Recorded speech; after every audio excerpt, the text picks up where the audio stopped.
अब है हमारे पास एग्जाम्पल 8th।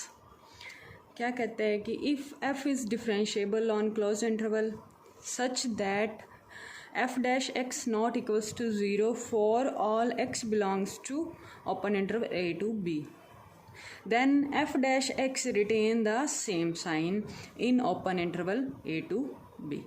ठीक है, अब हमें दिखाना क्या है कि f डैश x के पास इंटरवल a to b में क्या है, या तो पॉजिटिव साइन ही है या नेगेटिव साइन ही है। कहने का मतलब क्या है कि हमारा जो फंक्शन है वो ओपन इंटरवल,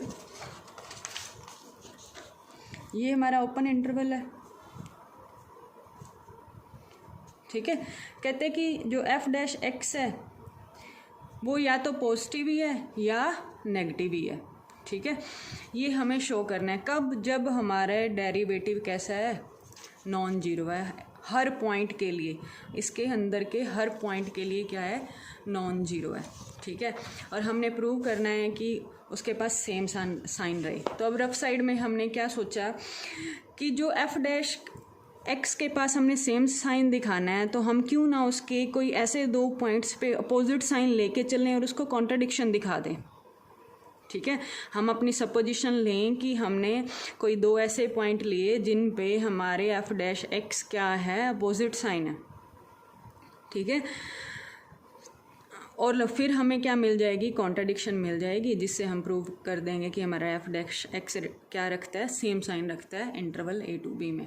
ठीक है, तो वही किया, लेट किए हमने कोई दो point open interval a to b में से x1 और x2, और सपोज कर लिया कि f dash x1 and f dash x2 have opposite sign. Opposite sign है तो इसका मतलब क्या होगा, f dash x1 into f dash x2 less than zero है। ठीक है, मीन्स एक पॉजिटिव है तो दूसरा नेगेटिव, और एक नेगेटिव है तो दूसरा पॉजिटिव। ठीक है, तो अब डार्बोक्स थ्योरम में हमने पढ़ाया था कि कोई फंक्शन डेरिवेबल है और उसके पास अपोजिट साइन है, तो एक सी इंटरवल के अंदर से हमें एक ऐसा पॉइंट ज़रूर मिलेगा जिस पे फंक्शन का डेरिवेटिव हमें क्या देगा, ज़ीरो देगा। तो हमने ये डार्बोक्स की कंडीशन अप्लाई की, तो हमने एक सी पॉइंट ढूंढ लिया ए से बी के बीच का, जिस पे हमें ज़ीरो मिल गया। बट स्टेटमेंट क्या कहती है कि ए से बी के बीच में कोई ऐसा पॉइंट एग्जिस्ट ही नहीं करता जिस पे हमें वैल्यू क्या मिल जाए, ज़ीरो मिल जाए। तो ये जो हम डार्बोक्स थ्योरम से हमने रिजल्ट लिया वो क्या कॉन्ट्राडिक्ट कर रहा है गिवन स्टेटमेंट को। ठीक है, तो जो हम सपोज करके चले थे हमारी सपोजिशन क्या हो गई, रॉन्ग हो गई। ठीक है, तो इसलिए जो f डैश x1 है और f डैश x2 है वो अपोजिट साइन के नहीं हो सकते। It means open interval a to b के बीच में क्या होना पड़ेगा, f डैश x को सेम साइन रखना पड़ेगा। अगर पॉजिटिव है तो पॉजिटिव, नेगेटिव है तो नेगेटिव। ठीक है, ऐसे ही हमारे पास एग्जाम्पल 9th है। एग्जाम्पल 9th क्या कहता है, कहते हैं कि if f is derivable at a point C, then show that modulus of f is also derivable at point C with condition दे रखी है f of C not equals to 0। ठीक है, कहते हैं कि अगर हमारा f of C 0 हो जाएगा तो हमारा क्या ये रिजल्ट जो हमारी स्टेटमेंट ट्रू होगी। अगर ऐसा नहीं है तो कोई एग्जांपल दे के प्रूव करो। ठीक है, अब हमें गिवन क्या है कि फंक्शन क्या है, डेरिवेबल है किसी पॉइंट सी पे। हमने पढ़ा था कि हर डेरिवेबल फंक्शन कॉन्टीन्यूस होता ही होता है, तो हमारा फंक्शन क्या है, कॉन्टीन्यूस है एट पॉइंट सी पे। ठीक है, साथ में कंडीशन दे रखी है कि हमारा f of c not equals to 0। It means या तो f of c greater than 0 होगा या लेस देन 0 होगा। तो पहली कंडीशन लेके चले f of c greater than 0 है। प्लस में ध्यान रखना कि जो हमारा फंक्शन है वो कैसा है, कॉन्टीन्यूस है। कॉन्टीन्यूस फंक्शन है और किसी पॉइंट पे पॉजिटिव वैल्यू दे रहा है, तो उस पॉइंट के नेबरहुड में भी कॉन्टीन्यूस फंक्शन क्या रहेगा, पॉजिटिव रहेगा। ये हमारा एक रिजल्ट है कॉन्टीन्यूटी का।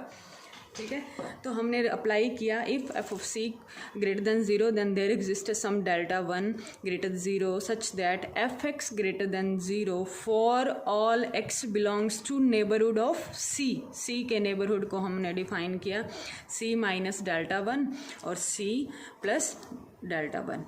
ठीक है, ऐसे ही हम दूसरी कंडीशन लेके चले, अगर हमारा f of c less than 0 है प्लस कॉन्टीन्यूस फंक्शन है, then there exist some delta 2 greater than 0 such that f of x क्या है, less than 0 for all x less than x belongs to c minus del 2 plus c plus del 2। ठीक है। अगर हमारा function continuous function किसी point पे negative value दे रहा है तो उसके नेबरहुड में भी फंक्शन क्या रहेगा, नेगेटिव रहेगा, ठीक है। तो हमारे पास क्या रिजल्ट आ गया, इस इंटरवल के लिए हमारा फंक्शन पॉजिटिव है और इस इंटरवल के लिए हमारा फंक्शन क्या है, नेगेटिव है, ठीक है। तो हम इसको मॉडुलस फॉर्म में लिख सकते हैं, ये हमारा मॉडुलस हो गया। और हमें गिवन ही है कि एफ ऑफ एक्स क्या है, हमारा डेरिवेबल है। तो इस इंटरवल के लिए ये फंक्शन भी डेरिवेबल और इस इंटरवल के लिए माइनस ऑफ एफ एक्स हमारा डेरिवेबल है, तो उसका नेगेटिव भी क्या होगा, डेरिवेबल होगा। तो हमारा मॉडुलस ऑफ एफ एक्स भी क्या हो गया, डेरिवेबल हो गया। अब कहते हैं कि अगर हमारा एफ ऑफ सी 0 हो जाता है तो फंक्शन, तो क्या ये डेरिवेबल रहेगा मॉडुलस, ठीक है। तो हमने एक एग्जांपल लिया f of x equals to x. ऐसा क्यों लिया, क्योंकि किसी पॉइंट पे हमें 0 दे दे, तो एफ ऑफ एक्स 0 पे 0 दे रहा है ना, बट इसका मॉडुलस क्या है, मॉड ऑफ एफ एक्स क्या आ जाएगा, मॉड ऑफ एक्स आ जाएगा, जो हमें पता है कि हमारा डेरिवेबल नहीं है 0 पे। मॉड ऑफ एक्स का डेरिवेटिव एग्जिस्ट नहीं करता एट पॉइंट 0 पे, ठीक है। तो हमने दिखा दिया कि फंक्शन तो डेरिवेबल है बट उसका मॉडुलस क्या है, डेरिवेबल नहीं है। हमने ऐसे एग्जांपल क्यों लिया, क्योंकि हमने कॉन्ट्राडिक्ट करना था स्टेटमेंट को। तो हमने ऐसा फंक्शन चूज़ किया जो डेरिवेबल ना हो, जिसका मॉडुलस डेरिवेबल ना हो बट फंक्शन खुद डेरिवेबल हो, ठीक है। तो ये हमारी 2.1 थी।